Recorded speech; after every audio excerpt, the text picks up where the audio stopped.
Boa tarde a todas e a todos. Convido todos aqui presentes para assistir à próxima mesa, que o tema é Identidade Surda e Luta por Reconhecimento. Meu nome é Beatriz, estarei coordenando a mesa aqui hoje e tenho a honra de convidar, primeiramente, o Alexandre Okawa. Ele é arquiteto formado pela Unip, pós-graduando em sustentabilidade das edificações no Mackenzie, tem proficiência em Libras pela UFSC, com experiência como professor de Libras. É presidente do Conselho de Surdos do Estado de São Paulo, Vem Sonhar. Idealizador do curso de teatro para surdos do Teatro Recriarte. Convido também a professora aqui da FEUSP, Cássia Gessialska Sofiato, pedagoga pela Pontifícia Universidade Católica de Campinas, doutora e mestra em artes pela Universidade Estadual de Campinas, docente da Faculdade de Educação da USP nas áreas de educação de surdos e educação especial, possui proficiência em língua brasileira de sinais. E, por último, o professor Renato. Alô? Renato? Alô?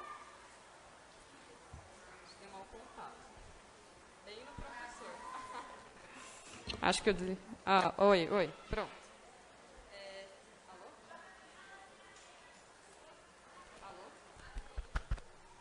Oi? Foi. Renato Dente Luz, psicólogo pela USP, mestre e doutor em psicologia pela USP, com proficiência em tradução e interpretação da Libras, língua portuguesa pelo ProLibras MEC, participou como pesquisador colaborador da primeira edição do Dicionário Enciclopédico Ilustrado Trilingue da Língua Brasileira de Sinais, DEIT Libras, de 2001, e é autor do livro Cenas Surdas, os surdos terão lugar no coração do mundo. Então, começamos a fala de hoje. Palmas para a mesa. Começamos a mesa com a fala do Alexandre.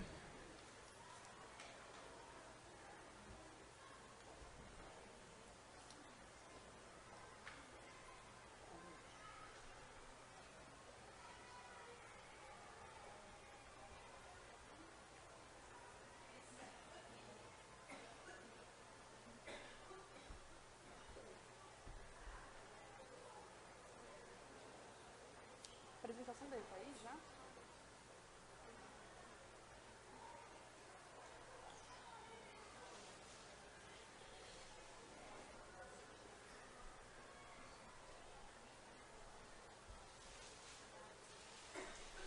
Aí, tá pegando. Só deixa eu passar.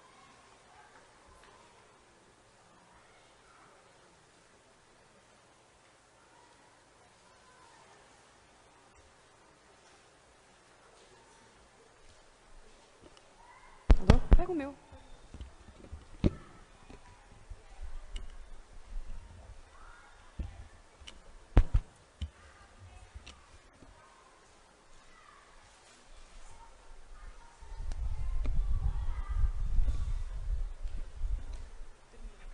Som.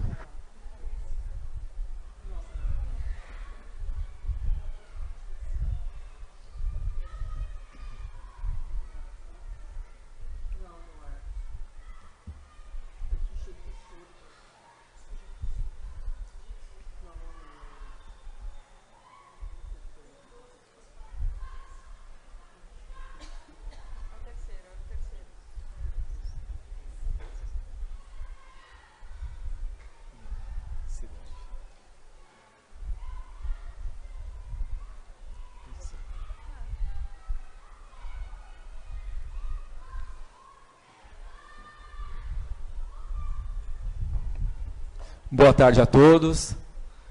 Esse aqui é o meu sinal. Eu sou surdo e sou identificado por esse sinal na comunidade surda.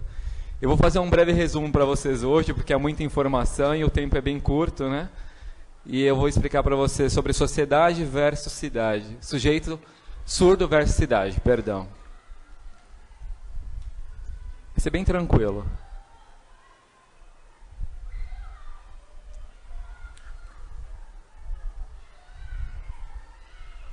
Bom, agora vamos respirar todos bem fundo e abrir a nossa mente e criar empatia com quem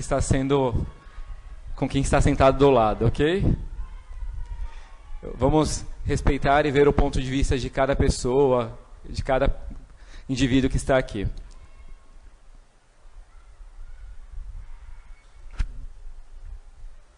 Eu vou explicar para vocês a quantidade hoje de pessoas surdas e deficientes auditivas no Brasil.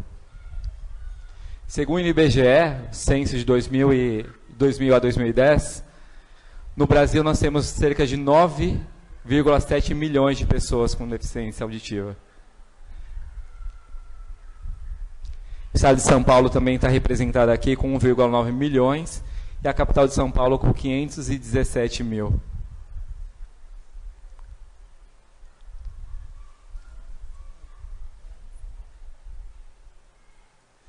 Bom, eu vou explicar para vocês referente à identidade do sujeito surdo. Segundo Perlin. Para que vocês consigam entender claramente como que funciona a questão da identidade surda. Eu vou falar sobre identidade flutuante. É o surdo que ele se espelha na apresentação hegemônica do ouvinte, ou seja, a manifestação, a referência, a representação, ele tira através da identidade do surdo. É como se ele não tivesse uma identidade específica, sabe? Uma identidade apropriada, e sim uma referência como referência do ouvinte.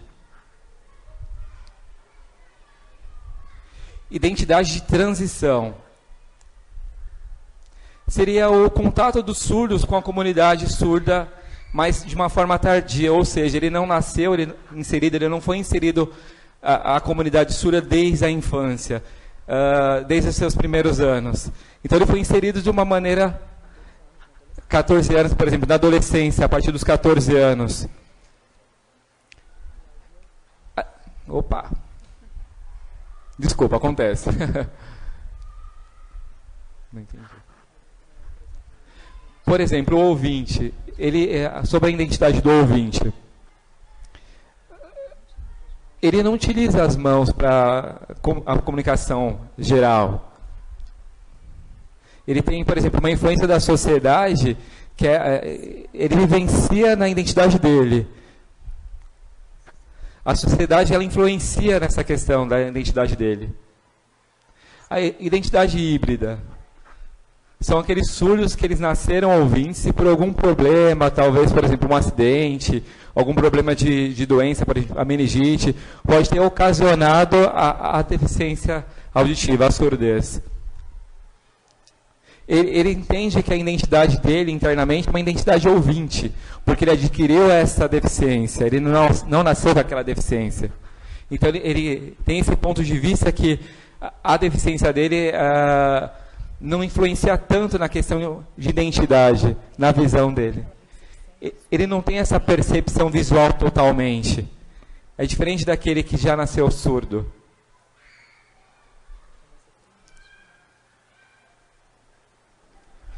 Grupos sociais na comunidade surda, grupos específicos.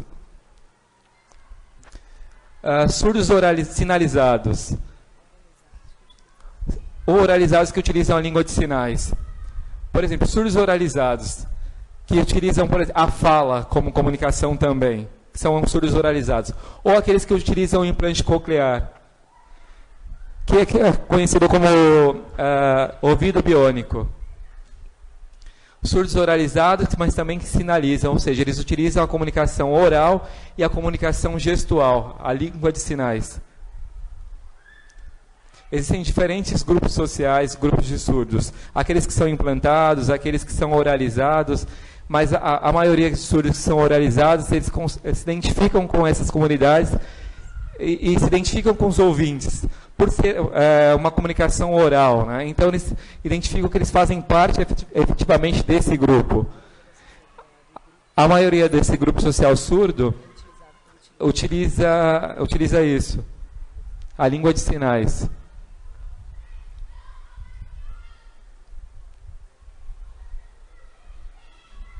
Eu vou explicar para vocês também de uma maneira bem sucinta questões sobre o problema, por exemplo, da palavra surdez, IDA, deficiente auditiva. A maioria das pessoas que estavam aqui palestrando, falando referente à deficiência, e eles usaram o termo de deficiência, né? E eu quero colocar para vocês aqui e provocar para vocês essa reflexão dessa palavra deficiência.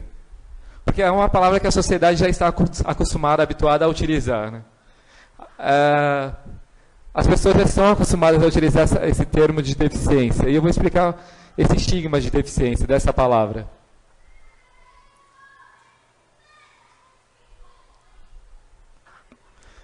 Por exemplo, vou dar 2 exemplos para vocês.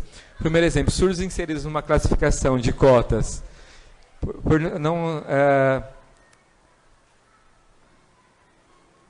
Só um instante.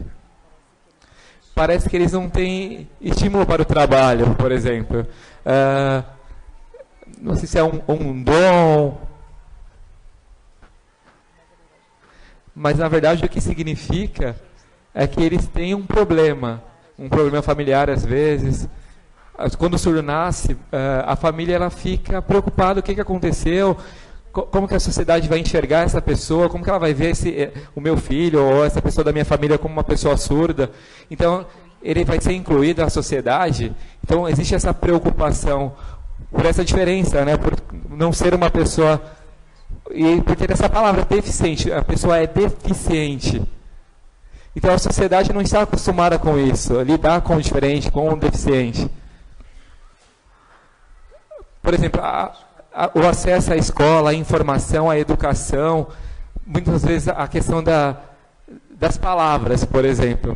A palavra deficiência, ela atrapalha muitas vezes a vida dessa pessoa, cria uma barreira, limita essa pessoa à sociedade, porque ela se coloca com deficiência como se fosse um ser inferiorizado, um ser que não tem a mesma igualdade de uma pessoa ditamente sem deficiência.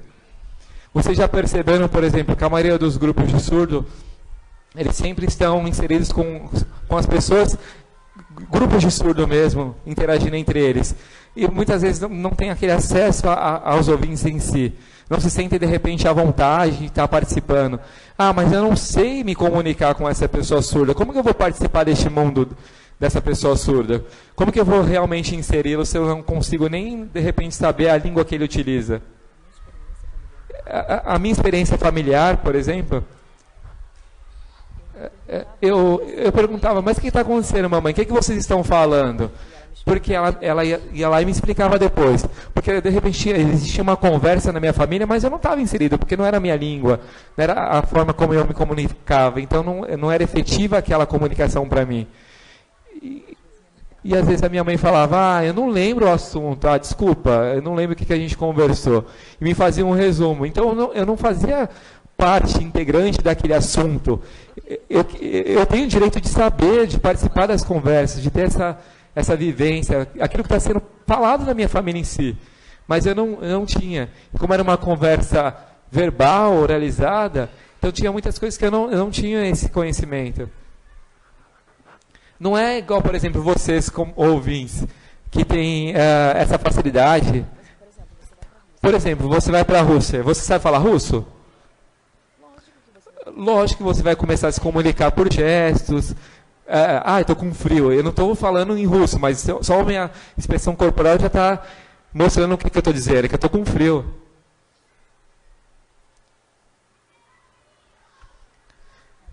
Já foi explicado na mesa anterior sobre a Convenção dos Direitos da Pessoa com Deficiência. Então, não vou ser repetitivo. Já foi explicado anteriormente.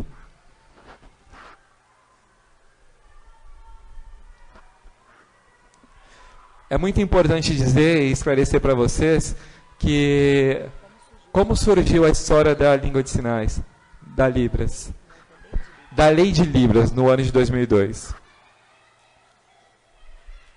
Para vocês entenderem claramente como que funcionava antes do ano de 2002. Não havia acessibilidade, não havia acesso à educação, à informação, acesso aos hospitais, a médicos. Aconteciam muitos casos, por exemplo, de surdos estarem doentes, e levavam para o hospital para ser atendido e davam um diagnóstico errado, porque não entendia claramente o que estava acontecendo. De repente, fornecia um remédio que não era de acordo com aquela necessidade, com aquela doença que estava sendo tratada naquele momento. Porque não existia essa questão da comunicação. Então, o surdo era dependente totalmente da família. Então, quando ele queria, por exemplo, ir ao hospital, tinha que ir junto com uma pessoa, ele não tinha essa autonomia, não tinha essa independência. Por exemplo, quando ele precisava, por exemplo, fazer o desbloqueio de um cartão, geralmente você precisa ligar ao banco e pedir para fazer o desbloqueio. Ah, você não pode. Eu sou surdo, como que eu vou fazer uma ligação? Aí eu precisava que um familiar, por exemplo, ligasse para mim, se passasse por mim, para dizer que eu precisava fazer o desbloqueio daquele cartão. Ah, mas o senhor não é o Alexandre. De repente era uma voz feminina. E aí eu não conseguia, de repente, fazer o desbloqueio do meu cartão, utilizar o meu cartão, ser um cidadão independente, utilizar... Já aconteceu um problema comigo também, em um voo que eu tive que pegar, várias pessoas conversando, e eu sem entender o que estava acontecendo. E as pessoas começaram a se deslocar. E eu, mas o embarque vai ser onde? Nesse portão? Não, foi feito um aviso sonoro que o portão de embarque seria em outro local, e eu estava ali perdido. Só fui ver depois porque as pessoas que estavam no mesmo portão de embarque que eu foram se locomovendo, se mudando de portão, e aí eu falei, tem alguma coisa acontecendo de errado. Por quê? Porque não tem essa informação, só tem informação sonora. E aí, se eu, de repente, não tivesse prestado atenção, tivesse se distraído com uma outra situação? A televisão, por exemplo, não tem legenda. Ela não é acessível para nós que somos surdos. Os surdos não tinham autonomia e independência. Justamente tudo isso que eu falei. Não existia autonomia, não existia independência. Nós éramos totalmente dependentes da família, de amigos, de pessoas que se compadeciam e queriam nos ajudar. Por exemplo, os nossos líderes, os nossos chefes. Ah, eu entendi, por exemplo. Por exemplo, deficiente é uma coisa ruim, por exemplo, pejorativa. Vocês podem utilizar esse termo, mas tem que ter consciência do conceito. Não é fácil viver na pele de uma pessoa com deficiência. Não é fácil viver.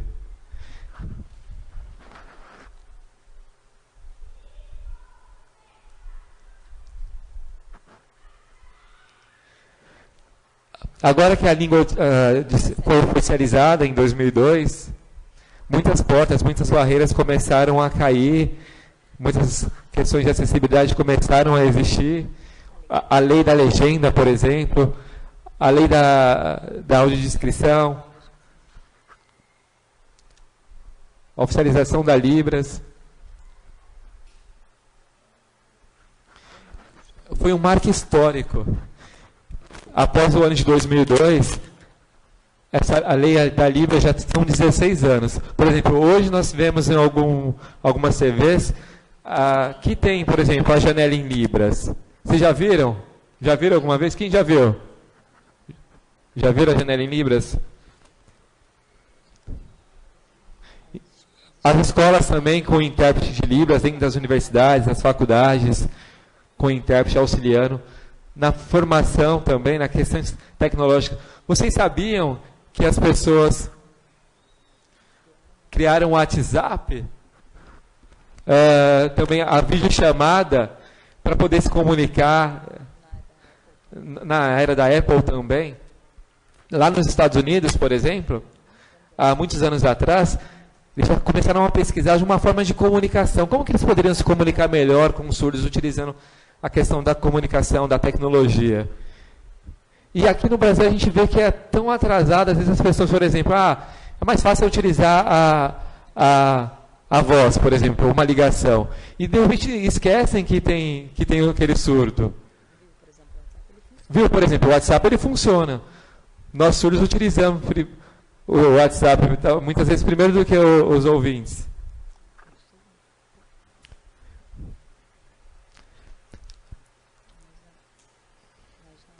Mas na área médica, por exemplo, nos hospitais públicos, por exemplo, alguns hospitais têm um intérprete. Alguns hospitais, por exemplo, particulares, não tem um intérprete ali. Então, tem dois lados, por exemplo. Falta a gente ter essa consciência da importância do intérprete de Libras dentro dessas unidades. Vocês perceberam agora, por exemplo, em teatro existe acessibilidade em Libras, alguns têm legenda também, tem um intérprete ali auxiliando. Sabe, tem o sistema Avatar também, que eles utilizam no celular. Olá, tudo bem? Aqui é o intérprete de Libras que está utilizando. Não sei se vocês já viram. E nos aeroportos também.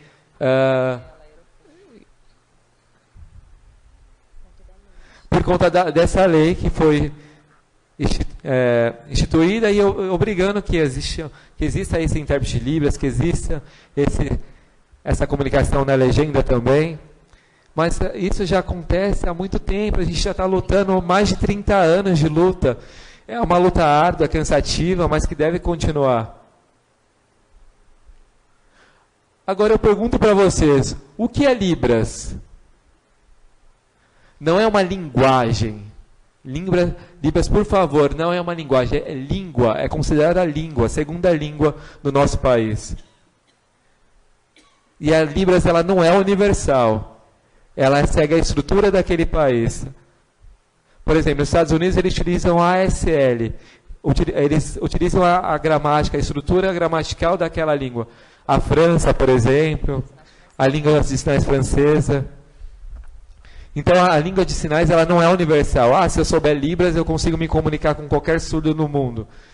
Não, isso tem que ser claro para vocês, que é uma língua, né, uma linguagem, e que ela segue a estrutura daquela língua, a estrutura gramatical daquele país. A Libras é tratada como linguagem, sempre tratada como linguagem.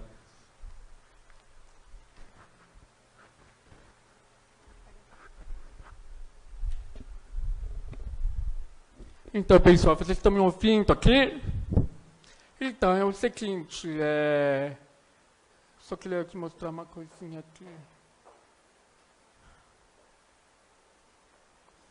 Eu não sou mudo. Vocês estão me ouvindo aqui? Ótimo. Então, nenhum surdo é considerado mudo. É claro que tem alguns surdos que têm uma voz ruim, problemas fisiológicos, alguma limitação neural e tudo mais. Mas ninguém é mudo. Só quem é caco, não significa que é mudo, entendeu? Eles podem soltar uma palavrinha, podem fazer movimento labial, não é mudo, entendeu? Só vou deixar claro isso para vocês.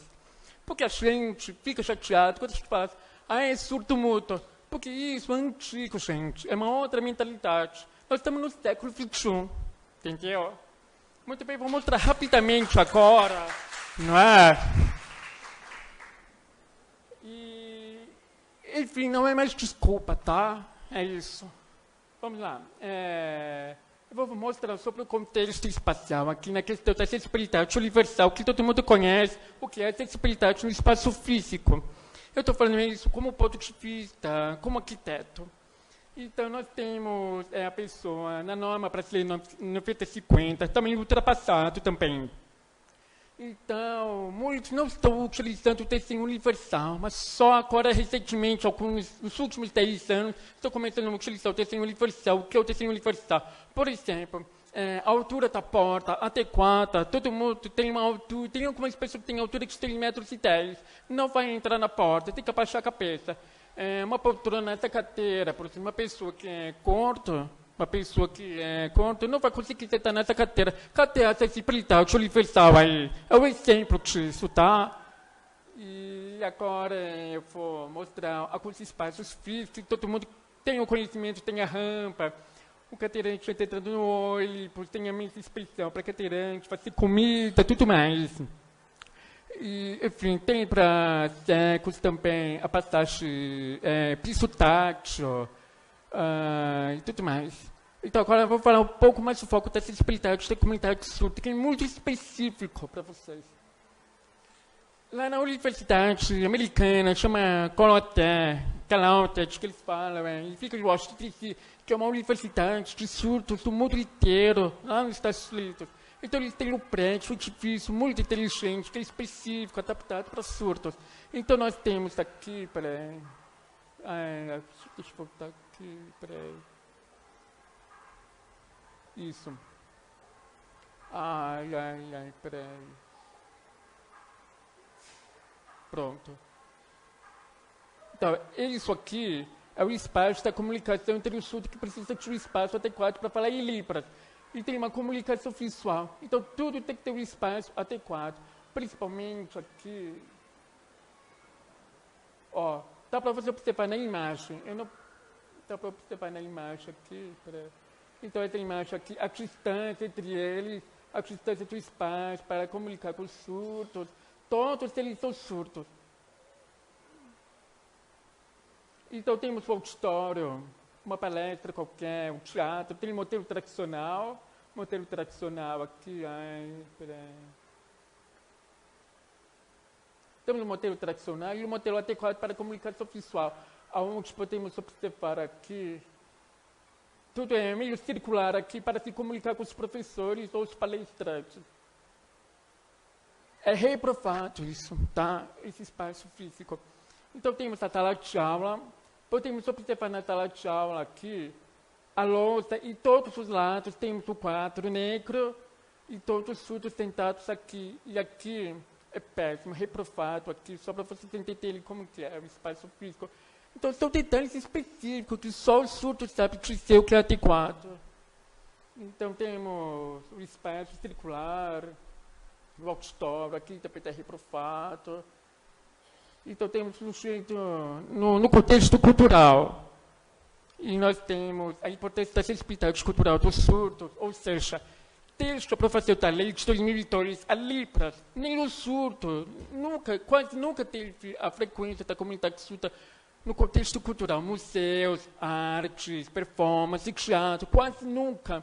Então, a única forma de comunicação deles, como que era a comunicação? Era só sobre viagens e fofoca alheia nas pessoas. Não tinha essa questão de cultura, conhecimento, ampliar um conhecimento, como é o mundo, como é fora do Brasil. Então, isso tudo, ele não tinha acesso a isso. Graças a Libras, realmente funciona. Porque a maioria das pessoas que são sinalizadas, que falam Libras, são poucas pessoas, tem um grupo de pessoas que falam bem, oralizado como eu, que usam implante coclear. Então, eu falo em Libras, eu sou oralizado e eu sou implantado também. Eu sou os três, ou seja, eu sou a diversidade das surdez praticamente, entendeu? Então, temos o acesso à política, intérprete, Libras, como essa nossa coleguinha intérprete aqui que está com a gente, na universidade. E olha, antes do ano 2002, não tinha...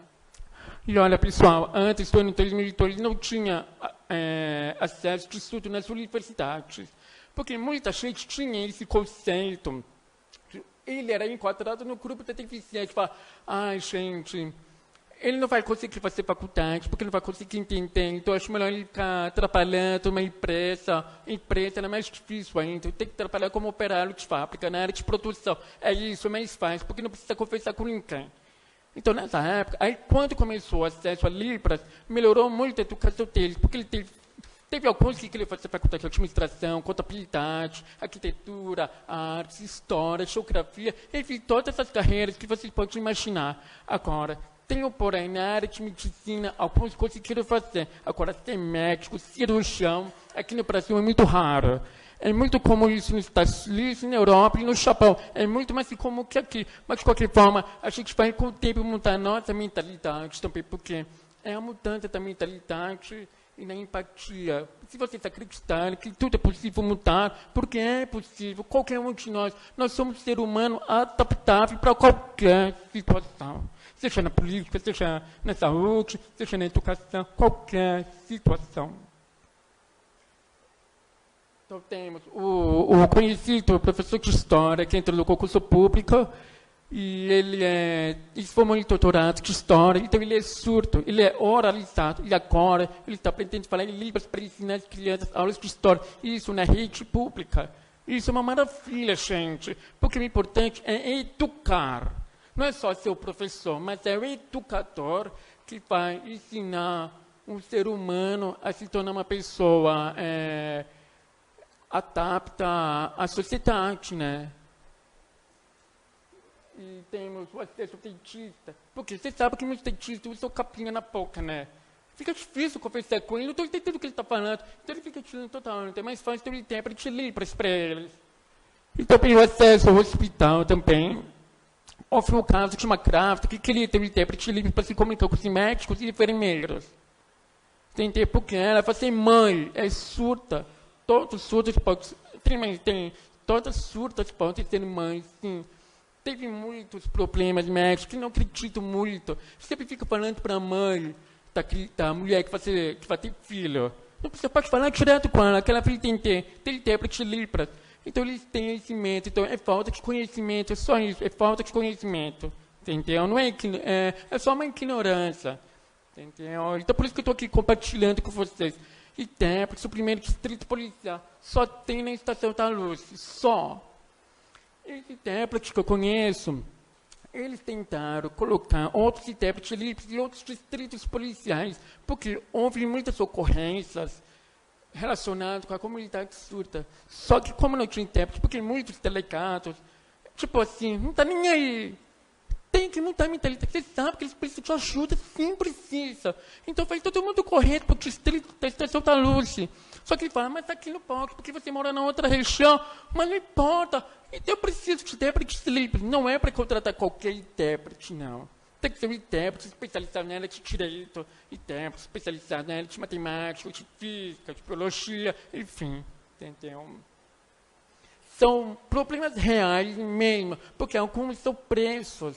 E justamente por falta de informações equivocadas, porque eles valorizaram algumas informações de público, um feed normal, porque ele é deficiente, então ele não vai ter direito. Não é bem assim, não. Eu mesmo entendo perfeitamente. Então temos a Caixa Cultural Humana, Pinacoteca, tem a exposição, teatro, legenda, intérprete livre, Itaú Cultural. Tem a Escola Recreate, que eu criei o projeto social, que eu abri o curso de teatro para surdos na Vila Madalena, com a captação de patrocínio, justamente para ter uma... Porque muitos surdos, como muitos não fazem terapia, principalmente psicólogos, então acabam recorrendo ao projeto de teatro, justamente para tentar extravasar alguma coisa, seja medo, timidez, qualquer coisa, entendeu? Porque realmente faz diferença. Até lidar com o público também. Entendeu? Isso ajuda muito. Então, tem o teatro, que eu presto consultoria para o teatro, o Arte Futuro, que é um evento de arquitetura. Eu mesmo fiz a bagunça, eu falei, eu preciso de intérprete, li para aqui, não quero saber, vou te indicar um que é especializado em arquitetura. Fui lá e indiquei, mas é muito caro.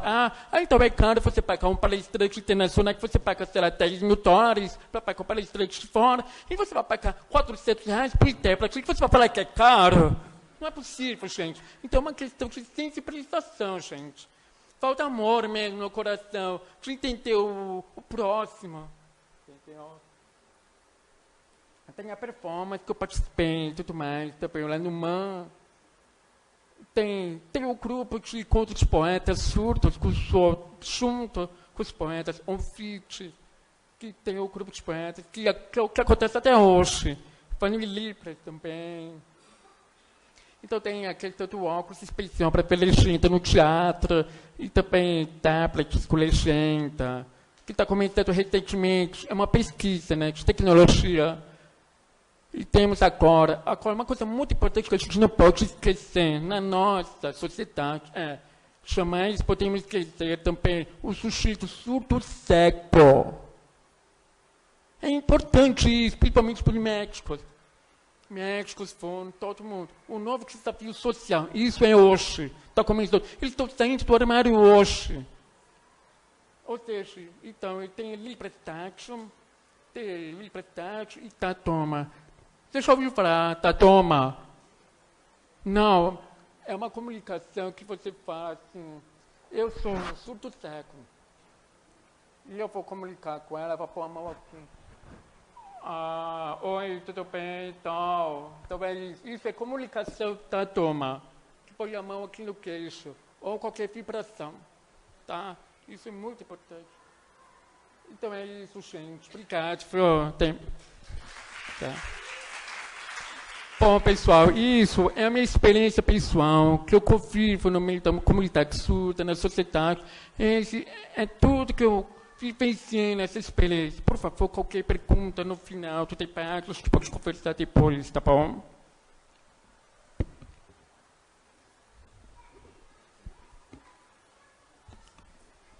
Obrigada pela fala, Alexandre. Agora passo a palavra para a professora Cássia Sofiato.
Bom, primeiramente eu gostaria de agradecer o convite da professora Bianca, fazer parte dessa mesa. Eu fiquei muito feliz com o convite, com a participação nesse importante evento e também de poder conversar com meus colegas, né, com o Renato, com o Alexandre, a respeito de um assunto que há muito tempo também me mobiliza, que é a educação de surdos. Eu fiz uma apresentação sucinta, destacando alguns pontos que eu acho que são importantes e interessantes para que a gente possa dialogar, né? Mas eu já aviso que é uma apresentação breve, não dá para a gente adensar alguns aspectos, né? Dada a complexidade da pauta aqui, que vai ser exposta, ok? Mas aí, ao final, também me coloco à disposição, se a gente não conseguir conversar sobre tudo, depois eu respondo e-mail, tá bom? Eu coloquei como tema da minha fala a educação de surdos em tempos odiernos. É um desafio falar da educação de surdos em pouco tempo, mas, enfim, eu tentei assim, traçar uma trajetória, né, desde que a educação de surdos começa aqui no Brasil, para que a gente possa entender o nosso panorama atual e, principalmente, que rumos a escolarização tem tomado e quais são as questões importantes, questões que estamos discutindo nesse campo. Então, para começo de conversa, eu gostaria de lembrar que a educação de surdos no Brasil, ela já tem 161 anos. Se a gente for pensar que a primeira instituição oficial que tinha por objetivo trabalhar com este público-alvo, foi fundada no século XIX, mais precisamente em 1857, temos aí 161 anos de história. Eu acho muito importante valorizar isso, é a história do nosso país, e é uma história que eu particularmente acho que está ainda em construção, claro, a gente tem aí, tivemos já diversos tempos, né, diversas épocas, mas a gente ainda tem muitas coisas a conquistar. Então, só lembrando, né, que nós temos aí uma tradição já dentro dessa área, tá bom? Eu vou ver um jeito de passar aqui. Bia, você me ajuda? Aqui, só para começar, eu coloquei também uma ilustração para pontuar, né, nesses, não são 3 séculos, né, 161 anos, mas a gente tem passagem em 3 séculos, começando no século XIX, século XX e o século XXI. Então, um pouco do que predominou em termos de abordagens educacionais nesses 3 séculos. Começamos com oralismo, né, no século XIX, precisamente no Instituto Nacional de Educação de Surdos. Quando foi fundado, era o Imperial Instituto dos Surdos Mudos, né, era o nome original, e com o passar do tempo esse nome mudou, essa terminologia mudou, mas a gente entra no século XX, né, com a abordagem oralista ainda, e começamos a ter a influência de outras abordagens. Começam a surgir outras abordagens que vão, consequentemente, trazer novos rumos para a educação dos surdos, que é a comunicação total e, no final do século XX, o bilinguismo. E agora, no século XXI, né, eu acredito, com base na literatura, que o bilinguismo ele acaba sendo predominante, né, em relação à educação de surdos, não em todos os lugares, porque se a gente for pensar num panorama mundial, a gente vai ver muita diferença ainda, não são todos os países que trabalham à luz do bilinguismo. No Brasil, hoje, é uma abordagem forte, é uma abordagem que acaba orientando, né, o trabalho escolar com o surdo, mas não é uma abordagem unânime mundialmente. A gente tem países que, às vezes, isso eu estou falando com base numa pesquisa que foi feita em 2010, uma pesquisa que foi mais panorâmica, relacionada a outros países do mundo. Tem países que nem conseguem dizer que tipo de encaminhamento dão para a educação de surdos. Não sabem se seguem um bilinguismo ou não. Então, é um conceito também complexo, quando a gente fala da educação de surdos. E também no século XXI, né, no século em que estamos, a gente tem também, eu coloquei até aí entre interrogação, o neoralismo. Né? Muitas pessoas, a literatura coloca o neoralismo, atribui a questão do implante coclear. Outros pesquisadores vão dizer que não é só em função do implante coclear, mas também tem a ver com os encaminhamentos que são dados à educação de surdos no ambiente de ouvintes, onde o surdo acaba não adquirindo a língua de sinais, enfim, acaba tendo um bilinguismo incompleto. Né? Então, eu coloquei entre interrogação por conta disso. Tem diferentes perspectivas aí para esse neo-oralismo. Então, é um cenário que também se anuncia nesse século. Tá? Aí também pensando na questão do implante, a questão da tecnologia cada vez mais avançada, né? E também parte desse público acaba também, né, como o Alexandre falou, ele é implantado e outras pessoas também acabam optando por esse tipo de encaminhamento. Aqui eu trouxe essa ilustração, essa obra, na verdade, é de um surdo, Rudolf Werner. Ele tenta ilustrar um pouco esses momentos, né, pensando nessa trajetória histórica. Estou pensando mais em nível de Brasil, mais no oralismo, na comunicação total e, finalmente, no bilinguismo, na abordagem da educação bilíngue. Eu gosto muito dessa imagem. Tá? Bom, diante do que eu acabei de apresentar, diante dessas possibilidades, né, dessas abordagens, a gente tem também diferentes concepções de surdez. Cada uma traz uma concepção e, consequentemente, uma concepção de pessoa surda. A concepção de pessoa surda no oralismo é uma, a concepção de pessoa surda no bilinguismo é outra. Tá? E eu acho muito interessante um termo que o Assis Silva utiliza, quando ele vai falar dessas concepções que hoje circulam esse campo. E ele vai dizer que são normatividades contemporâneas da surdez, né, que são praticamente duas. Ai, desculpa, gente. Então, são praticamente duas. A gente tem a concepção socioantropológica e a concepção clínico-terapêutica, que acabam orientando diferentes práticas, diferentes encaminhamentos, inclusive escolares. Tá? E aí a gente vai ter também diferenças nos encaminhamentos linguísticos, educacionais, sociais, em função dessas duas grandes concepções que hoje acabam legitimando as práticas nesse campo da educação de surdos. Pensando um pouco por esse viés do bilinguismo, eu gostaria só de lembrar, né, que o bilinguismo no Brasil ele vai ter mais impacto a partir da década de 1990, Isso começa um pouco antes, na verdade, com os estudos linguísticos a partir da década de 1980, mas efetivamente a partir de 1990, da década de 1990, é que a gente começa a perceber a presença do bilinguismo de forma mais efetiva na educação de surdos. E, consequentemente, há um movimento muito interessante dos surdos participando nesse processo.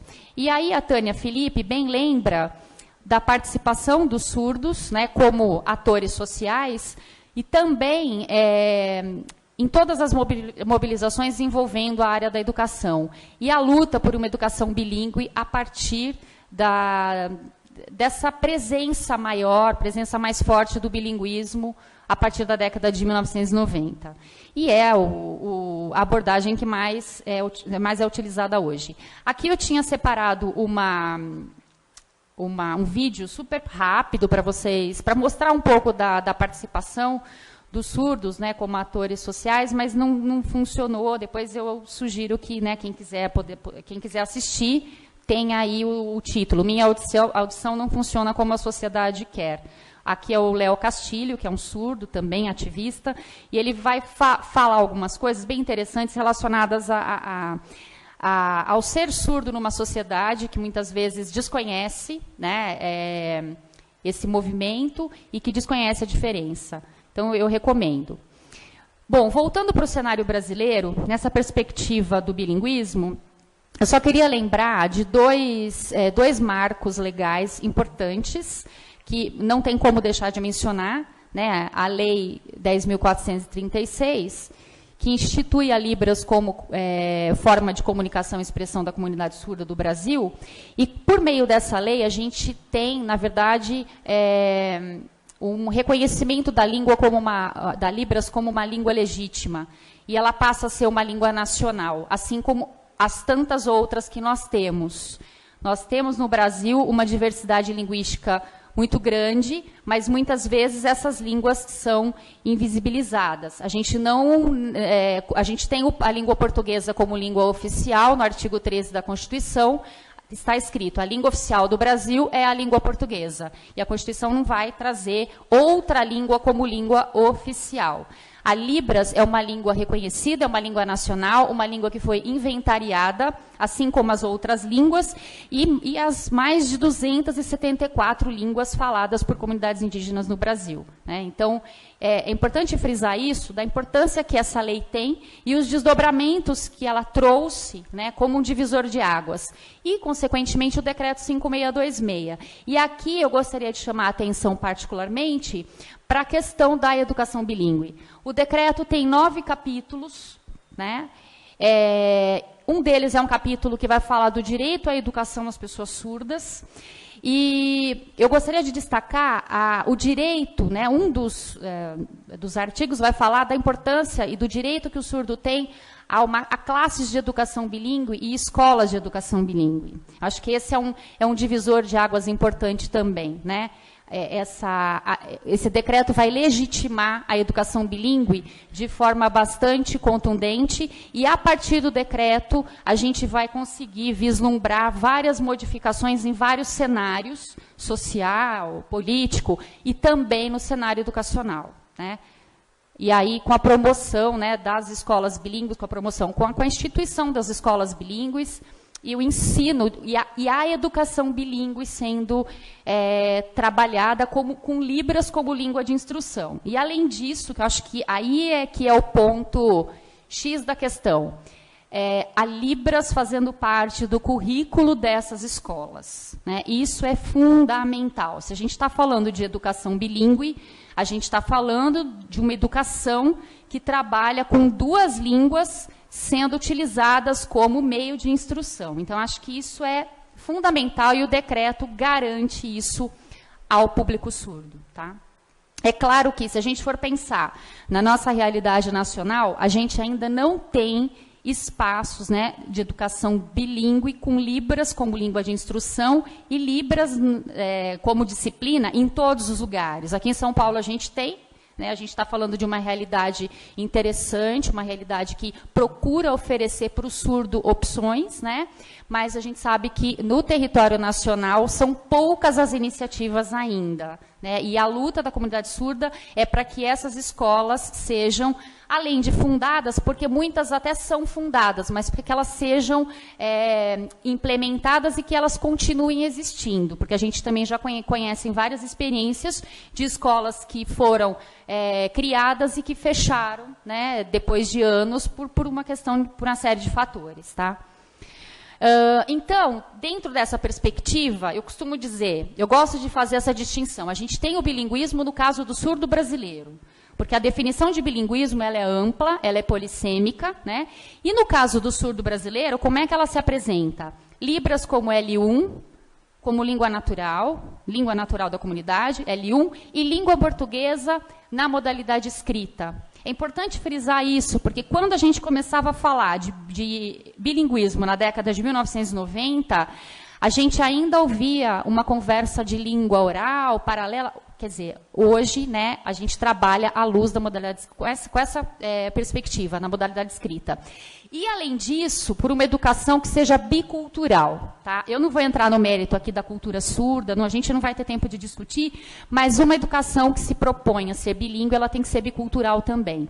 E é muito interessante perceber o movimento dos surdos hoje para que essa cultura surda esteja implementada nos currículos, para que o currículo traga, para que isso perpasse o currículo da educação básica, enfim, né? Não só da educação básica, educação infantil, educação básica e outros níveis, tá? E, a partir disso, a gente tem diferentes formas de organização de escolas. As escolas bilíngues, que eu estou chamando escolas que têm Libras como língua de instrução, tá? Libras no currículo. As escolas inclusivas bilíngues, que é uma outra possibilidade, que também são escolas que vão atender um outro público. E as escolas polo-bilíngues inclusivas, que são escolas que, por exemplo, aqui em São Paulo tem esse modelo, que são escolas de ouvintes que têm uma estrutura para atender o público surdo também, né? Conta com uma equipe especializada, profissionais que vão também garantir o ensino das duas línguas nos anos iniciais do ensino fundamental e na educação infantil.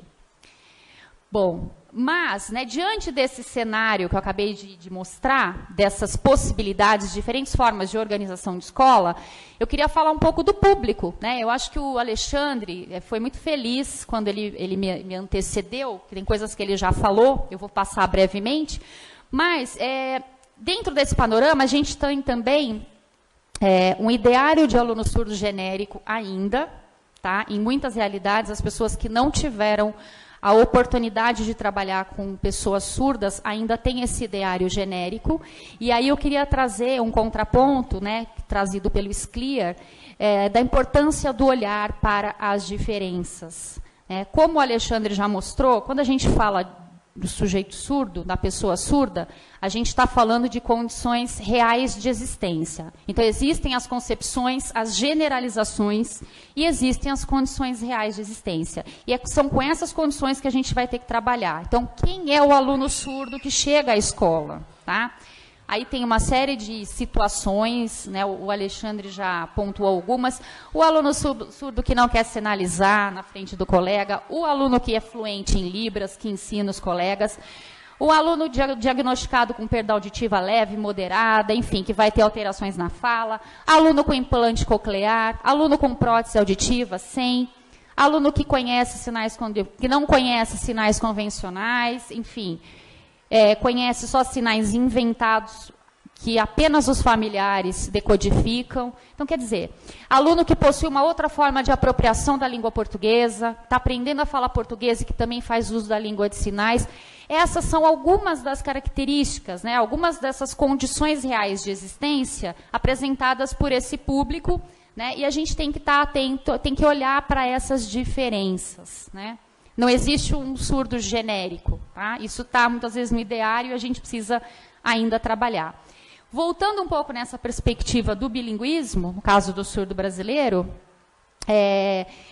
eu quis trazer a fala aqui de uma pesquisadora surda, né, da Silvia, de um trabalho que ela publicou, e ela vai falar da importância da conquista do ensino bilíngue nas escolas de surdo. Ela vai frisar, né, que hoje o momento tem sido bastante propício para essa conquista do ensino bilíngue, E a comunidade surda, isso é uma fala dela, não é minha, tá? Discute também formas de alcançar uma excelência na educação. Então, a comunidade surda preocupada, como nós, ouvintes também, né? E essa excelência valorizando as questões culturais, não deixando de lado as questões culturais. Nada sobre nós, né, sem nós, como dizia, né, os surdos do Gallaudet, que hoje muitos surdos também aqui do Brasil também já tem esse discurso. Falando um pouco dessa escola bilíngue, dessa perspectiva bilíngue, eu trouxe aqui questões pontuais para a gente refletir rapidamente, né, a gente não vai esgotar, não é esse o objetivo, mas assim, como é que esse cenário tem se apresentado? Não dá para negar que existe uma complexidade nos processos envolvendo uma educação bilíngue e bicultural. Se é complicado, muitas vezes, a gente ouve, né?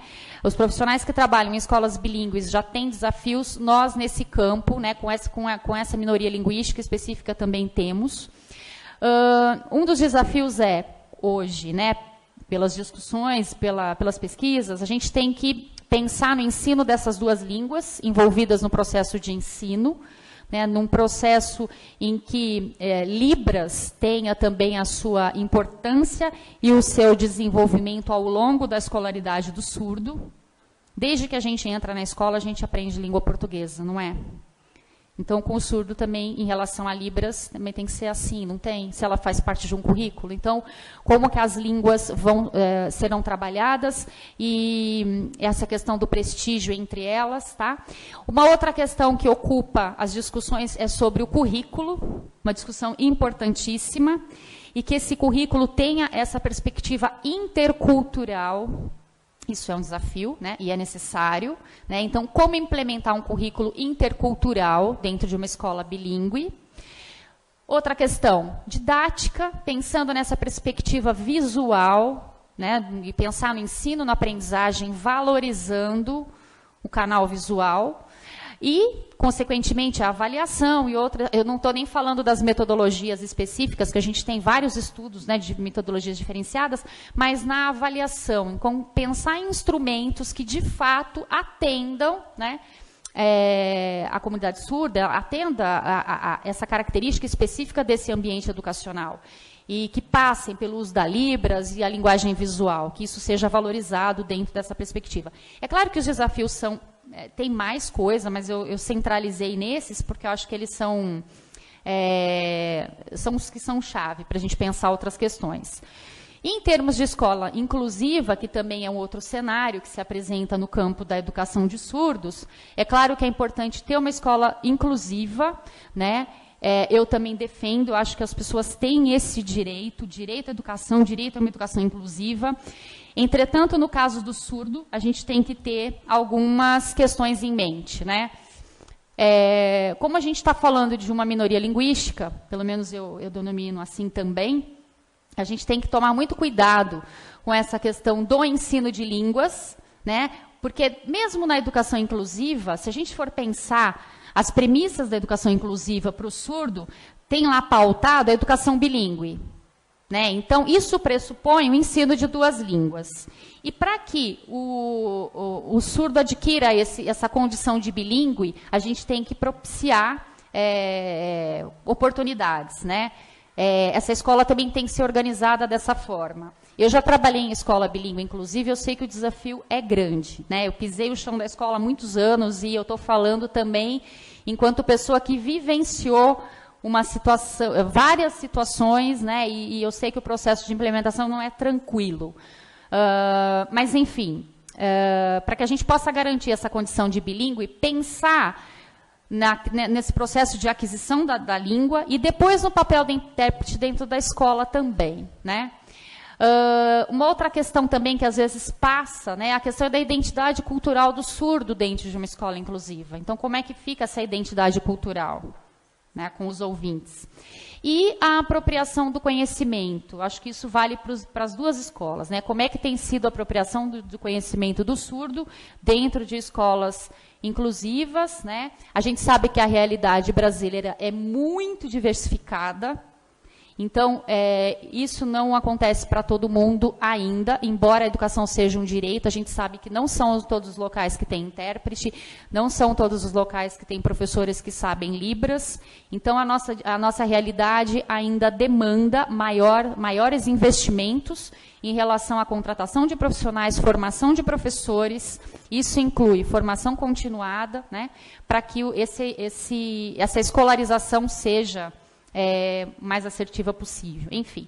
E aqui, finalizando já a minha fala, eu tinha trazido também um vídeo que eu convido vocês a assistirem, que é bem interessante, pensando nessa nova geração, né, de surdos que a gente tem hoje, por conta do aumento de usuários da língua de sinais, da valorização da língua de sinais.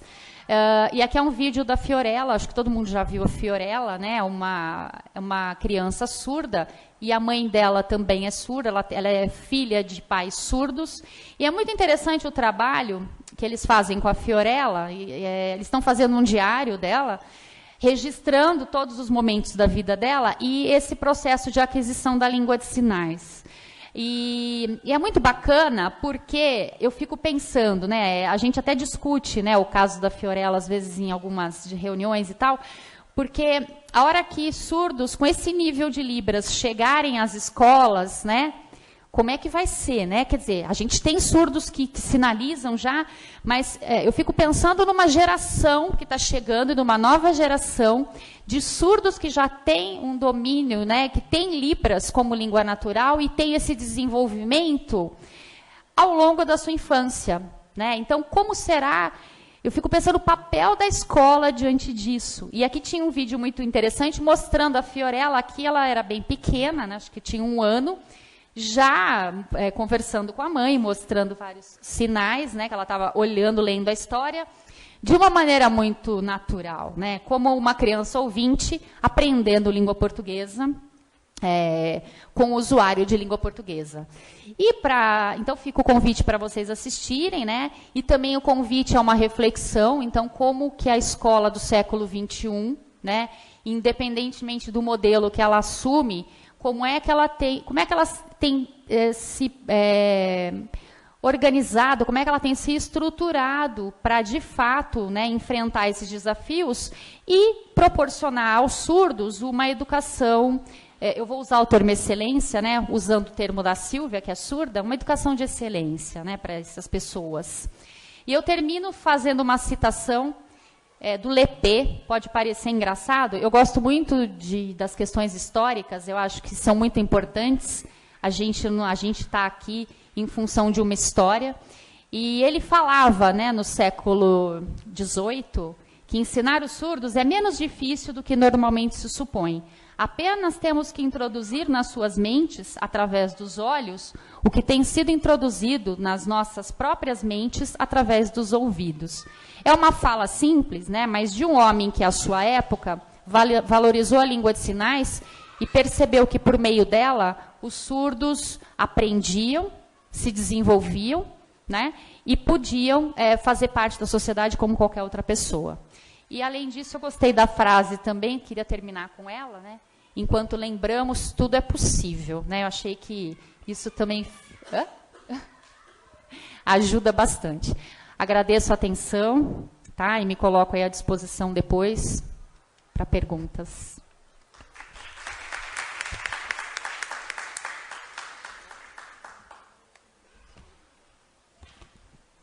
Pessoal, rapidinho só, complementando o que ela falou sobre a questão da criança surda, que no primeiro ano de vida, ou no segundo ano de vida, pretendo Libras, já tem uma parte cognitiva. Agora, Alexandre, eu comecei a falar aos 5 anos de idade, é bem tarde, só que eu não sabia o significado das coisas nos primeiros anos de vida. O que é isso? O que significa isso? Agora, uma criança surda que aprende Libras já sabe o que significa isso. Fazendo o sinal de algo, já sabe, porque é um trabalho visual, gente.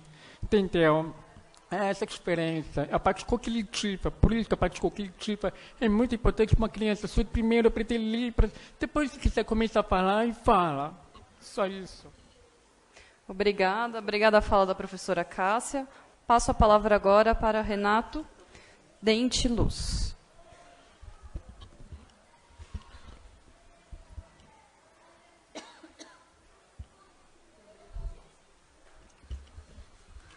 Bom, boa tarde a todos, boa tarde a todas. É um grande prazer estar participando desse evento, de um modo geral, não é? Quer mexer?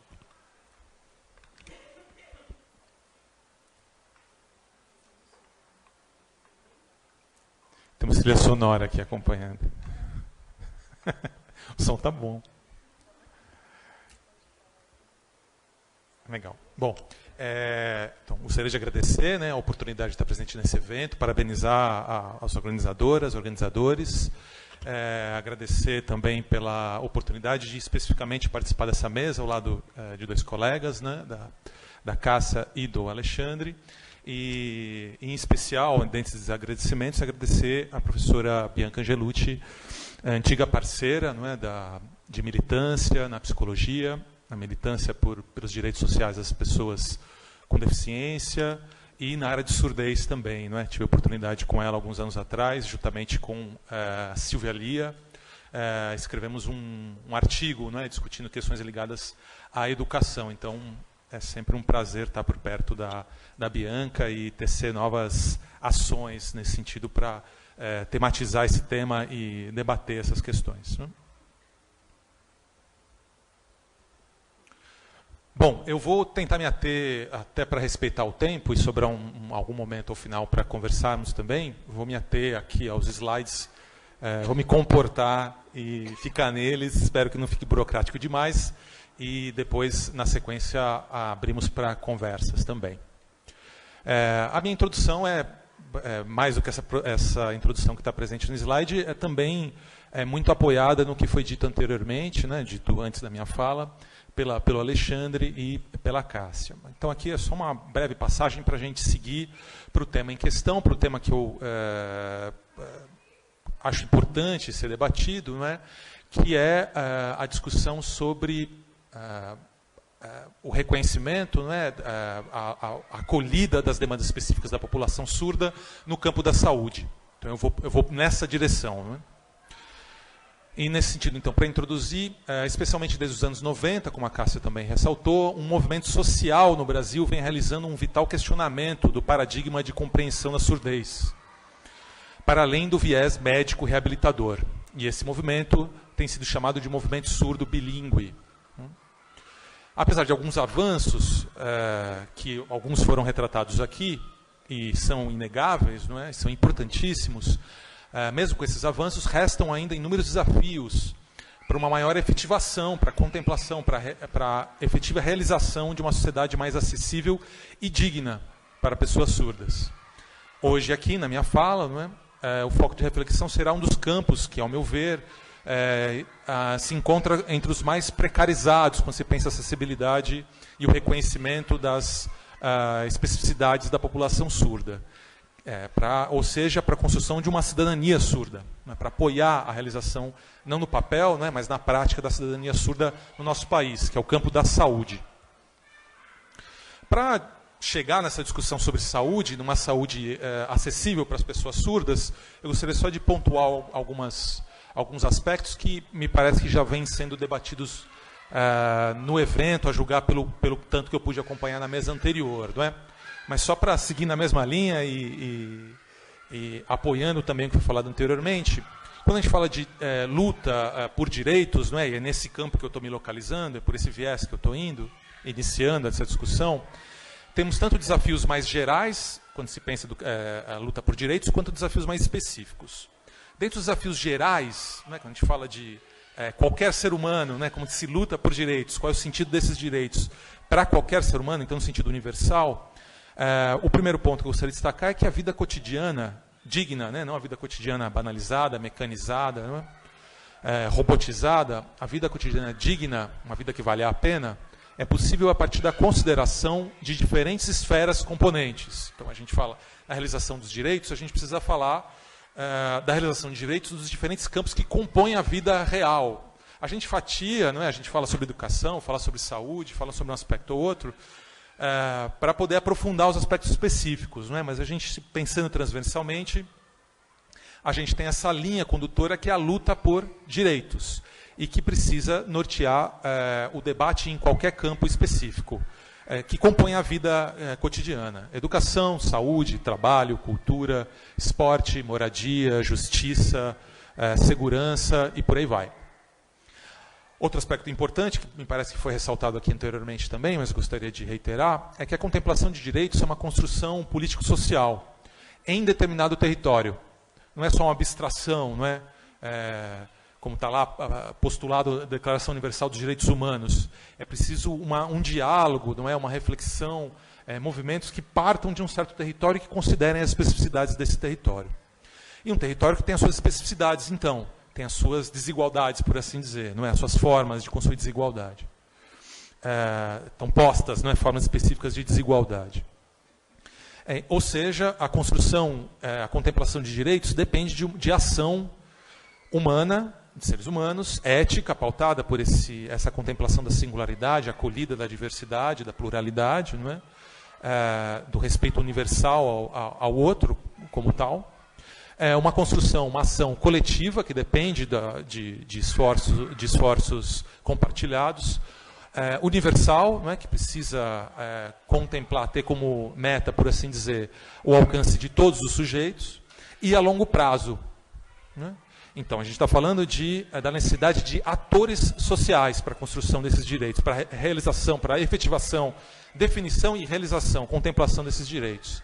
Então, atores sociais que estão em certo território, construindo políticas públicas, e aqui eu estou defendendo, não é, o público, esse viés, essa perspectiva, intersetoriais, ou seja, que compreendam os diferentes setores que compõem a vida cotidiana, educação, saúde, por aí vai.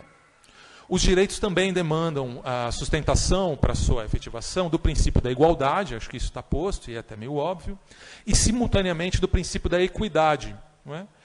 Dessa ideia de que para a realização dos direitos universais pedem a contemplação de especificidades coletivas, grupais, compartilhadas por um certo grupo, mas também singulares. Ou seja, a sustentação da pluralidade humana, ou por outro viés, né, das múltiplas singularidades. Então, igualdade andando ao lado da luta por equidade, para a contemplação dos direitos. Postos esses princípios básicos, não é, para a contemplação, para a luta dos direitos de um modo geral, pontuar rapidamente alguns desafios específicos quando a gente pensa a população surda. Algumas coisas baseadas, inclusive, apoiadas no que foi dito nas falas que me precederam, né, pela Cássia e pelo Alexandre. Temos no Brasil certos avanços dessa luta, advindas, oriundas desse movimento, do bilinguismo de surdos no Brasil, e avanços que me parecem estar, sobretudo, estão sobretudo nos campos legislativo, social, de uma maneira mais ampla, genérica, né, educacional e linguístico. Temos pesquisas, estudos, discussões avançadas, não é, um tanto avançadas, e a contemplação de certos direitos nesses campos no Brasil, pensando na população surda. Porém, tudo isso é uma construção, mesmo nisso que já avançamos, não podemos esquecer que é um processo longo, um processo vagaroso, um processo, né, que demanda um tempo prolongado, a longo prazo, que demanda sustentação contínua desses atores sociais, e um processo que necessita de expansão e consolidação. Temos aqui, como a própria Cássia apontou, uma luta que é para além da discussão de dois idiomas, bilinguismo, duas línguas, não é? É maior do que isso, embora a palavra possa dar a ideia de que só estamos lutando por duas línguas. A luta é por uma vida digna para surdos e ouvintes, para surdos, né? Surdos e ouvintes, claro, mas no caso da luta específica da comunidade surda, por uma vida digna para os surdos, considerando essa questão dos dois idiomas, com uma acessibilidade adequada em todas as esferas do cotidiano. Né? E aqui faço um adendo, também algo que a Cássia apontou, considerando a multiplicidade, e o Alexandre também, a multiplicidade de experiências surdas. Quando a gente fala surdo, a gente está falando de um sujeito abstrato. Para considerar, para dar suporte para a efetivação dos direitos sociais das pessoas surdas, a gente precisa sustentar não só essa imagem genérica, de um modo geral, que norteia a nossa luta, a nossa ação, as nossas discussões, mas também sustentar a singularidade, a multiplicidade de experiências de surdez. Pessoas surdas que viveram a surdez, desenvolveram, apresentam a surdez desde o nascimento, anos iniciais do desenvolvimento, tardiamente, e por aí vai. Ou pessoas surdas que tiveram imersas num contexto oralista, que primeiro aprenderam português, depois aprenderam a língua de sinais, surdos hemilíngues, que não tem nenhuma língua nem outra, que eram bastante comuns há 30, 40 anos atrás, e por aí vai. Né? Então, a gente, só essa ressalva, né? A gente, quando pensa essa discussão sobre luta por direitos, a gente precisa sustentar também essa multiplicidade de surdez. O surdo oralista, como o Alexandre colocou, né? Oralizado, desculpa, um surdo que usa 2 idiomas, um surdo que usa melhor a língua a Libras, no caso do Brasil, melhor do que o português, e por aí vai. Bom, o desafio, então, é ampliar a luta surda para outras esferas dos direitos sociais. Né? A gente fala muito, quando fala de discussão de surdez, bilinguismo, a gente fica muito na discussão sobre acessibilidade linguística, estudo linguístico, discussões na educação. E a gente precisa resgatar que, quando a gente fala de luta por direitos sociais, a gente não pode... a gente precisa contemplar todas as esferas da vida, né? Tudo aquilo que constitui a vida. Então, o desafio de ampliar a luta surda para outras esferas dos direitos sociais. Então, é maior, a luta que eu estou ressaltando aqui e apontando, é uma luta que é maior do que o bilinguismo educacional, ou maior do que escolas bilíngues, ou escolas inclusivas bilíngues. Né? É uma luta por uma sociedade, num certo sentido, acessível, que acolha essa dimensão bilíngue da existência dos surdos. Né?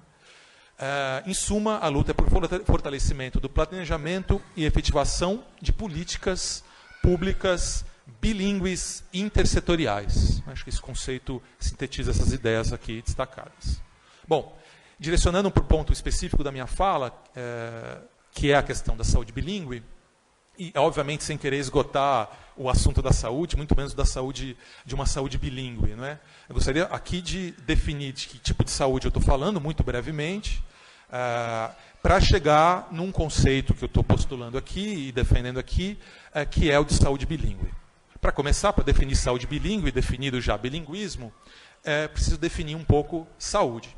Aqui, muito sinteticamente, né, a saúde está sendo entendida como uma experiência de viver com significativo bem-estar. E eu não estou falando aqui de bem-estar total, né, como documentos internacionais acabam apontando de uma maneira muito genérica, né, como se não fizesse parte da experiência de saúde algum grau de adoecimento, algum grau de sofrimento. E eu estou falando, pode ser psicológico, físico, etc. Né? Então, mas com um significativo bem-estar, não é? No sentido físico, no sentido emocional e no sentido social. Saúde é tudo isso, não é só essa mercadoria que temos hoje, né, da saúde física, definida por um médico-cêntrica, alopática, que recorta o sujeito, né, saúde no sentido muito mais amplo do que esse. Não é?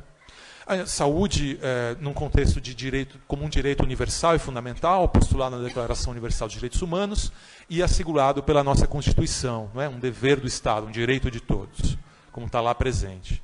No Brasil, a afirmação inequívoca da saúde como um direito social, básico, universal, gratuito, que contempla a questão da integralidade, descentralizado, que fomenta a participação social. Isso foi afirmado pelo SUS como uma decorrência da Constituição de 88, afirmado no Sistema Único de Saúde de 1990, lançado, promulgado como lei em 1990 e que desde então vem sendo a base da saúde no nosso país. Não é? O maior sistema público do mundo de saúde. A saúde, é claro, a gente está aqui, compartilho das falas da mesa anterior, defendendo o público, não é? Os direitos sociais sendo sustentados por um Estado que oferta serviços públicos, mas claro que quando a gente vai falar da saúde real do Brasil, não é? A gente precisa falar da saúde tal como acontece. A saúde no Brasil, então, ela, para além de ser ofertada por serviços públicos, ela também é ofertada por serviços particulares. Não é? Públicos e privados com diferentes níveis de complexidade, né? Composto por uma multiplicidade de profissionais. E eu faço questão de deixar os médicos mais por meio, ou quase por último. Fonoaudiólogos, psicólogos, psicólogas, TOs, fisioterapeutas, médicos, claro, enfermeiras, obstetrizes, nutricionistas, dentistas, etc. Então, quando eu estou falando de saúde, e daqui a pouco falar sobre saúde acessível, a gente precisa contemplar tudo isso. É tudo isso que precisa ser considerado. Né? E a saúde é praticada, tanto no sentido, ofertada tanto num trabalho mais individualizado, por exemplo, num consultório particular, como por diferentes tipos de instituição, hospitais, UBSs, CAPs, clínicas, maternidades e por aí vai. Né? Então, eu estou dizendo isso para delimitar. Saúde é tudo isso. E se vamos lutar por saúde acessível para surdos, precisamos considerar tudo isso. Portanto, eu estou falando aqui da saúde como um direito social básico, independentemente das características de cada indivíduo. A gente está falando de saúde como direito social, então, universal. Considerando a igualdade, mas também a equidade. Elemento vital para a experiência de cidadania em determinado território. Por isso, a efetivação disso depende muito de como a saúde é promovida, ofertada politicamente nesse local. Próximo. Bom, para avançar um tanto mais, poder chegar nessa discussão, juntar, por assim dizer, esses dois temas, né, a realidade da população surda e a questão da saúde, né, como um direito social, a garantia de direitos pede a percepção das especificidades de certas populações e a oferta de serviços condizentes, acessíveis. Igualdade, como eu disse, acompanhada de equidade. E da contemplação da singularidade também. Né? A gente, quando fala de surdos, a gente está falando de um paradigma linguístico-cultural, né? Eu estou defendendo essa bandeira do bilinguismo, também como defendida aqui anteriormente, que ressalta justamente a centralidade do reconhecimento, da importância de reconhecer o surdo enquanto um sujeito sensorialmente diferenciado. E aqui eu estou dizendo de uma sensorialidade surda que precede a questão específica linguística. Então, antes de ser um usuário de Libras, de qualquer língua de sinais falada pelo mundo, o surdo é um sujeito que tem uma experiência de sensorialidade diferente. A forma como ele experimenta o mundo, e aí pensando a sensorialidade como uma base da nossa constituição psíquica, do processo de subjetivação, a sensorialidade é a base de todos nós, não é? Para a nossa realização enquanto indivíduos singulares. Nesse sentido, a gente está falando, quando fala do surdo, de uma sensorialidade surda que tem vários desdobramentos, muitos dos quais apontados anteriormente aqui, inclusive a questão da linguística específica. Mas para não reduzir só a questão do idioma, como o Alexandre mesmo mostrou agora há pouco, vocês viram um exemplo em discussão de desenho universal, de uma sala que está disposta em U, em arco. Não é? Por quê? Porque está sendo considerada aqui a centralidade da sensorialidade surda, que é a experiência visual. Certo? Não é só a língua de sinais. Os sinais é uma consequência disso.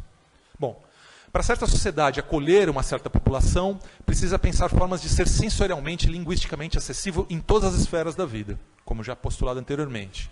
Então, para o direito do surdo à saúde ser contemplado, é preciso pensar na construção de uma saúde integral, que contemple todas as esferas, todas as nuances do que são os serviços de saúde, não é? Do básico ao emergencial, à cirurgia, enfim, tudo isso que compõe a integralidade, e acessível considerando a diversidade surda, não um sujeito surdo abstrato, fechado, estanque na caixinha, mas a diversidade surda. E tudo isso eu estou sintetizando nesse conceito que eu estou aqui postulando, não é? De saúde bilíngue.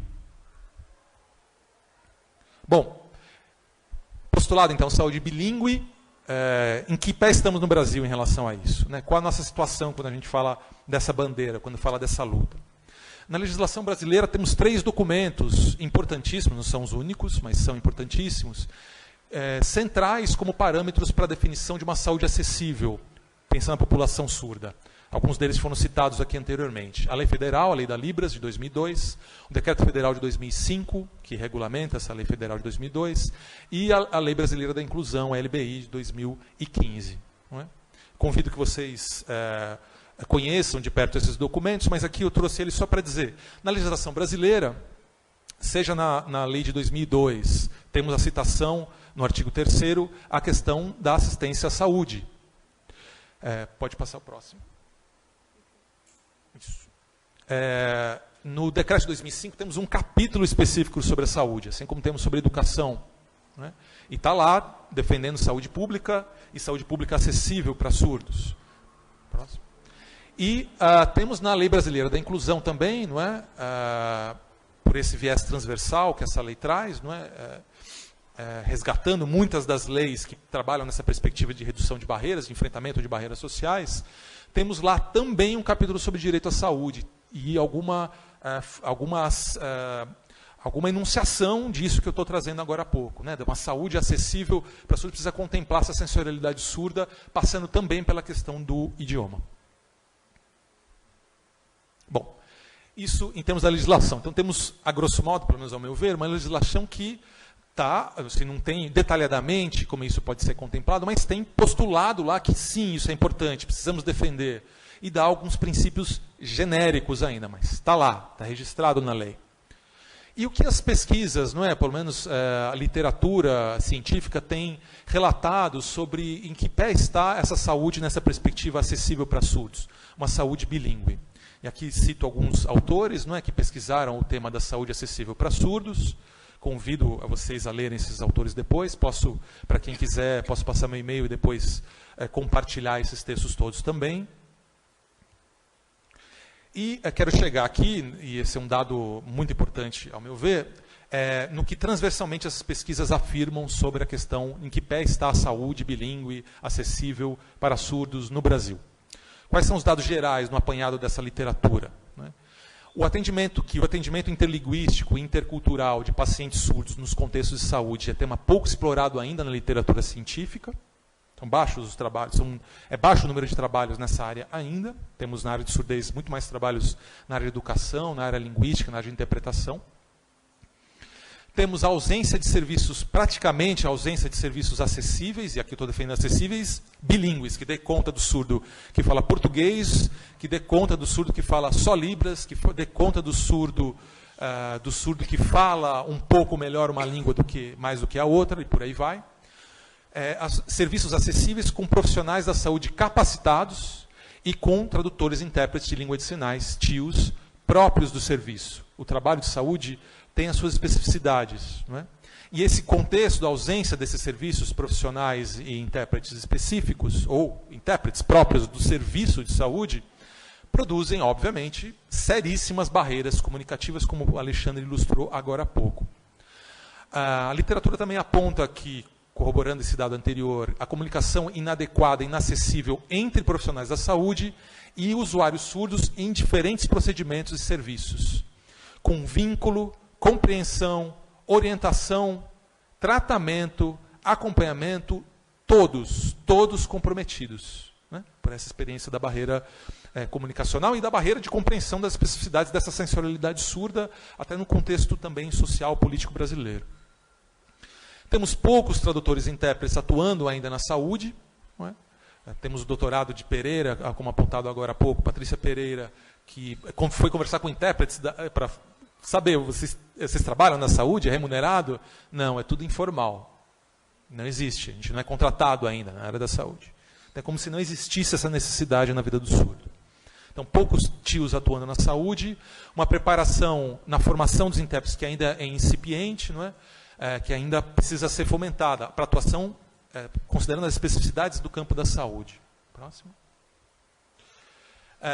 Temos a informalidade, o reinado da informalidade, quando um surdo chega no serviço de saúde, então a dependência de amigos e familiares na comunicação com os profissionais da saúde, o que afeta diretamente princípios estruturais do serviço de saúde, a questão da informalidade, do sigilo. Essa informalidade acaba afetando, precarizando a questão do sigilo e da autonomia. Posso dar algum exemplo para vocês, mas a própria fala do Alexandre, eu acho que vocês conseguem imaginar um tanto isso, mas podemos conversar mais sobre isso. A literatura também apontou que há um interesse dos profissionais da saúde de tornar seus serviços mais acessíveis. Não é? Muitos disseram isso. Mas como é que a gente faz? Eu não sei. Eu não sei chegar nele, eu não entendo o que ele está falando. Ele não entende o que eu estou falando. E eu sei que precisaria isso ser resolvido para o meu trabalho acontecer e o direito dele ser contemplado.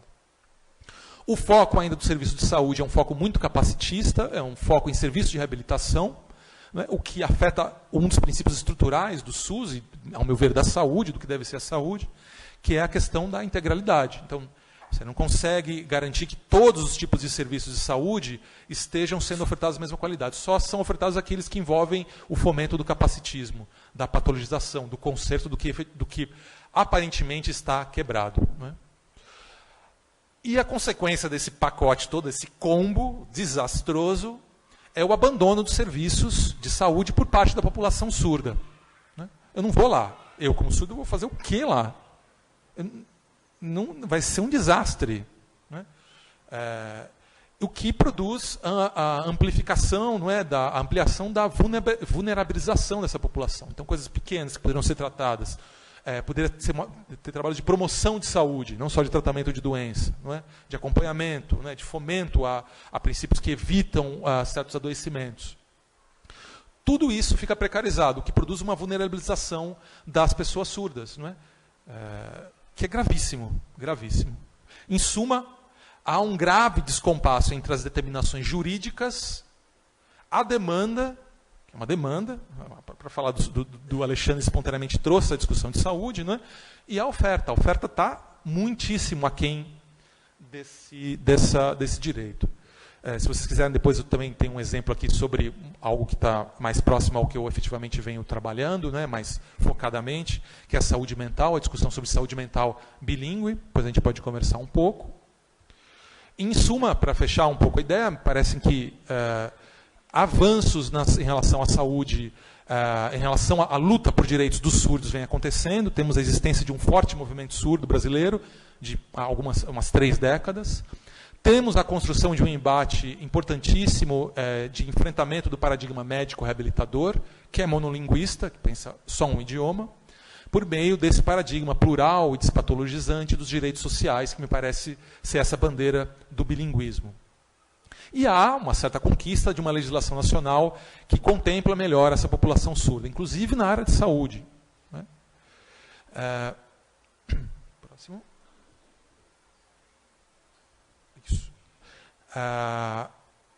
Isso em termos de conquistas. Agora os desafios são muito maiores, né? E eu vou pontuá-los aqui mais como uma provocação do que como um fechamento, mas como um princípio de discussão, né? Como uma provocação para que a gente discuta muitas vezes isso ainda.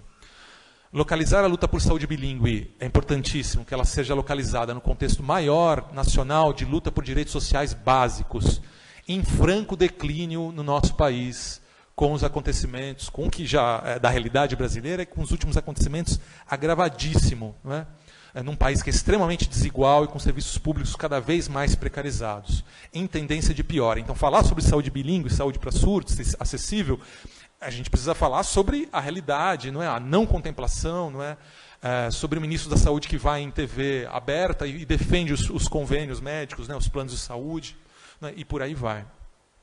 Precisamos também lutar pela consolidação da bandeira da saúde bilíngue no país. É uma bandeira que ainda não está bem instaurada, não é? Inclusive, me parece, não é? E venho falando com o movimento surdo sobre isso, inclusive não foi ainda abraçado com profundidade pelo próprio movimento político dos surdos no Brasil. Não é?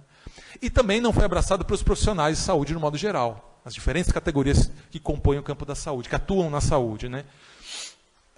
Outro ponto importante como desafio é a sustentação, aperfeiçoamento e ampliação do enfrentamento do paradigma capacitista no campo da saúde, né, que é o ponto central aqui das discussões desse evento. Ainda dominante, ou seja, garantir uma saúde acessível não só no campo dessa saúde considerada saúde reabilitativa. Outro ponto importante como desafio, encontrar formas de pressionar o poder público para garantir a realização dos direitos definidos em lei para os surdos na saúde. Ou seja, me parece que passa por usar melhores mecanismos de participação social. Outro ponto, a acolhida mais ativa das questões oriundas do próprio movimento surdo. Diálogo com a comunidade surda para levantar as questões específicas da acessibilidade ou da inacessibilidade da saúde no Brasil, pensando nas diferentes regiões do país também, as realidades específicas. Para a definição dos desafios a serem enfrentados para a consolidação de uma saúde bilíngue no país. Outro ponto, criar estratégias amplas para urgente formação, acompanhamento e aperfeiçoamento de profissionais da saúde bilíngues nessa concepção. Garantir tanto na legislação, né, quanto junto às categorias profissionais, aos movimentos, aos conselhos regionais e federais, e junto às universidades, quando a gente pensa em formação. E não só para os profissionais de saúde, também para os tradutores e intérpretes, né? Fomentar essa discussões específicas da saúde, da atuação na área de saúde, formar mais, não é? E nas subdivisões dentro da saúde, por exemplo, da saúde mental bilíngue. É preciso, então, amadurecer serviços acessíveis. Mas quais? Eu não tenho a resposta. Não acho que a resposta passa por um indivíduo só. Depende disso ser tematizado, problematizado, né? Junto com a comunidade, junto com os profissionais. Vamos formar unidades polo de saúde bilíngue? A gente vai defender tradutores e intérpretes na saúde, uma saúde inclusiva. A gente vai pensar tradutores e intérpretes presenciais ou à distância, como está formulado aqui em São Paulo. A gente vai pensar na defesa de profissionais de saúde bilíngue, ou a gente vai investir só em tradutores e intérpretes, ou vai investir nos dois? E a legislação, será que não precisa avançar para pressionar mais as instituições de saúde, as instituições de formação de profissionais? Em suma, a luta me parece ser por reverter a pobríssima, paupérrima oferta de saúde, dessa saúde bilíngue no Brasil. Muito abaixo da demanda e do que a própria legislação já aponta, que produz uma grande limitação de acessibilidade, uma grande vulnerabilização da população surda. Não é? Sei que tudo isso que eu estou pontuando parece ser um pouco... Parece não, é certamente bastante utópico, não é? E aí trago uma consideração registrada num livro do Eduardo Galeano, inspirado num outro autor, né, num outro colega de luta. Nesse contexto, e aqui uso, né, em defesa de uma saúde bilíngue, por uma saúde bilíngue, em que é dito sobre a utopia. A utopia está lá no horizonte. Me aproximo 2 passos, ela se afasta 2 passos. Caminho 10 passos e o horizonte corre 10 passos. Por mais que eu caminhe, jamais alcançarei. Então, para que serve a utopia? Serve para isso, para que eu não deixe de caminhar. É isso. Obrigado por enquanto.